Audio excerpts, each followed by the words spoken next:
Welcome to the Secret Underground Laboratory Recovery and Salvage, where rude mechanicals do magic.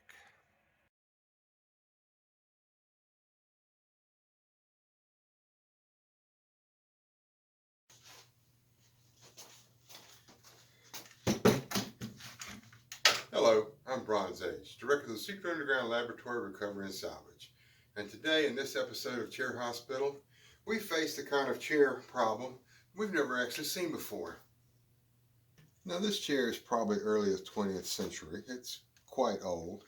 It is the basic pub chair design, which means you've got a frame that is mortised into the front legs, and then the back legs go all the way up to the top of the chair back. And it was brought in by the upholsterer that we do a lot of work with, because she needs this to be reinforced so it'll hold tacks. When I first saw it, I thought this was powder post beetle damage, because that's exactly what it looks like.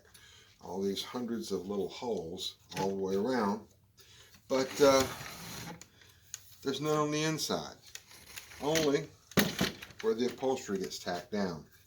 And this chair has been recovered enough times, I can't say how many, that the tacks have left the board just too weak to hold anymore, and we have to do something about that. Now, one thing I noticed is that someone has tried to reinforce the joint with drywall screws, which is never a good thing.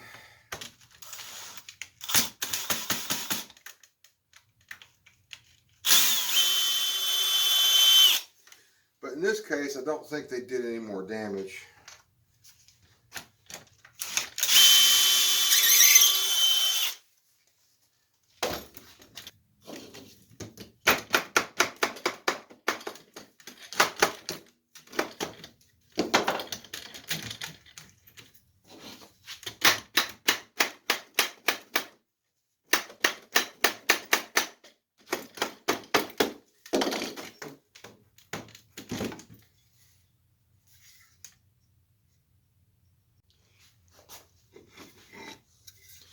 Now, it's fortunate this front piece came out, because what I'm going to have to do here is slice a piece of wood off the top and glue in another piece so we'll have a good nailing surface. These other pieces on the side and back rail, I'm going to have to do a little bit differently, but this one should be quite simple. The best way to cut a straight, smooth line, at least in the lab, is with a table saw. And one of the fastest way to get yourself hurt and destroy some wood is to try to cut an irregular shaped piece of wood in a table saw. So to avoid all the heartaches that can happen in that kind of thing, I've made up this quick little jig to clamp this curved piece in place, and we run it through.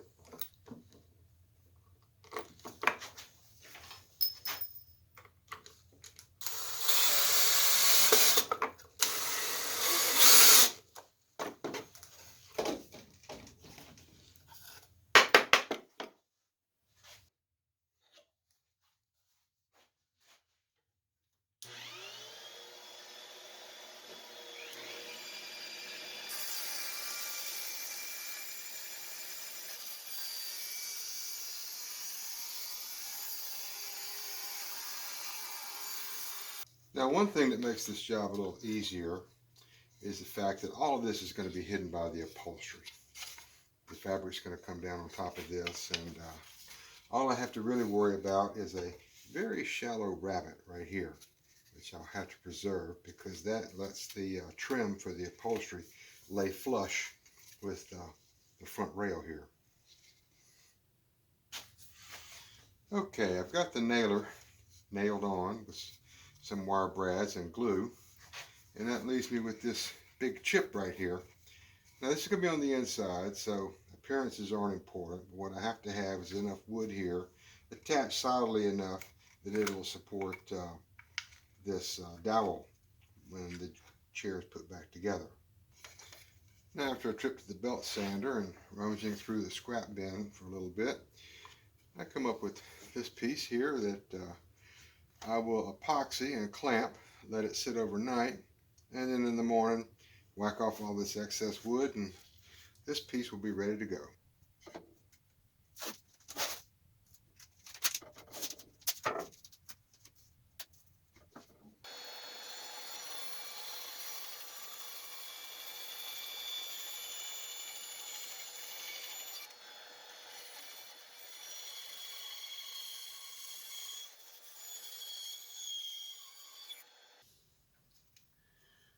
I'm going to replace the dowel pins.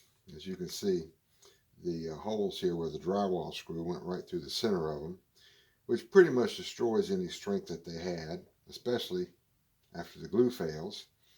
And very likely they would have just snapped off right here at this point when somebody put this chair back into regular use. One thing you've got to watch out for is the old glue in the bottom of the hole will form a ring, and that means that your dowels will not get full penetration. So you cut the new dowels the same length as the old ones, and then you end up with a joint that's in a bind when you start clamping it down, and it's either not going to close up or something's going to crack.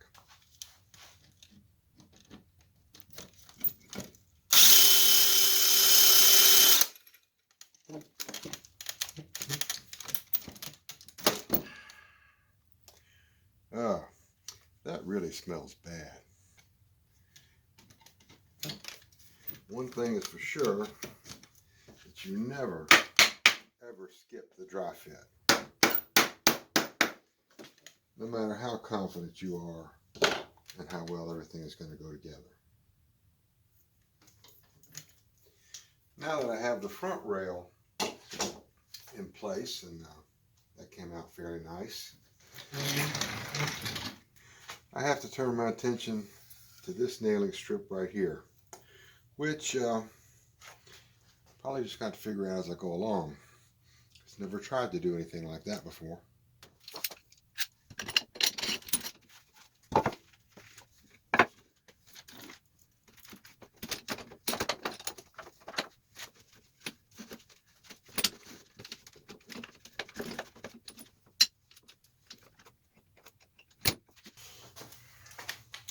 Alright, this is the plan. I have this plank clamped down to the chair, and then I've indexed the top of the side rail off of this edge of the plank. So that's going to be our controlling surface. The router goes in here like this, up against the top stop, and then it's going to come all the way down until it hits the lower stop. And all I have to do now is turn this thing on and see what happens.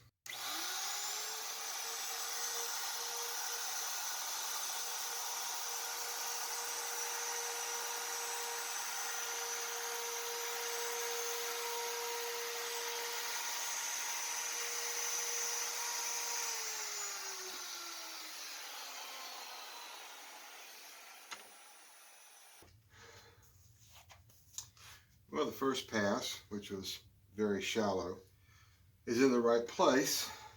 I'm going to check all my measurements and adjustments on the router before I do any more cutting, just to be sure.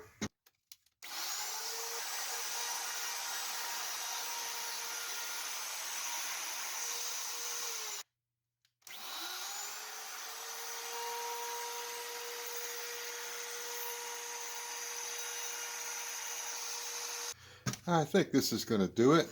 I lost track of how many passes I made, but I was taking tiny bites until I got the right depth, and then I went a little wider each way and just a little too wide right there. But that little divot will show up on film. So the other side and then the back.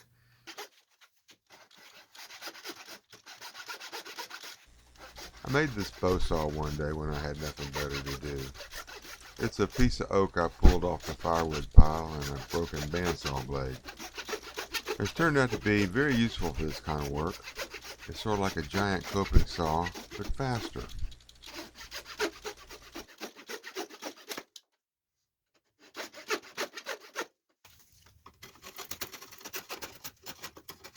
A workbench is a clamp, not a desk or a table. It's the largest clamp in the shop. It's only limited by your imagination. When you're making a chair, it's easy to clamp down the individual pieces, but clamping down the finished chair is always a challenge. There are few things in woodworking more satisfying than chisel work with a good, sharp chisel.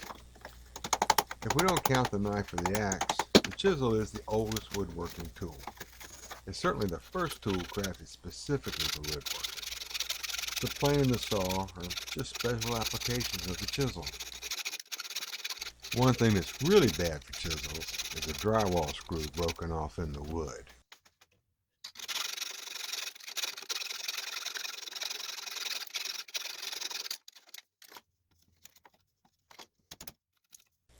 The repair piece is notched like this because the back brace is attached to the side rail with a wooden peg. I didn't want to cut through the peg because replacing it would be a lot of work. Doing it this way gives the upholsterer plenty of solid wood for tacks and staples. I'll do the other side the same way and this job will be finished. So, this is Bronze Age, Director of the Secret Underground Laboratory, Recovery and Salvage, and I thank you for watching this video. If you enjoyed this episode of Charter Hospital, please click the thumbs up icon and subscribe if you haven't already. Thank you again, and I'll see you in the next video.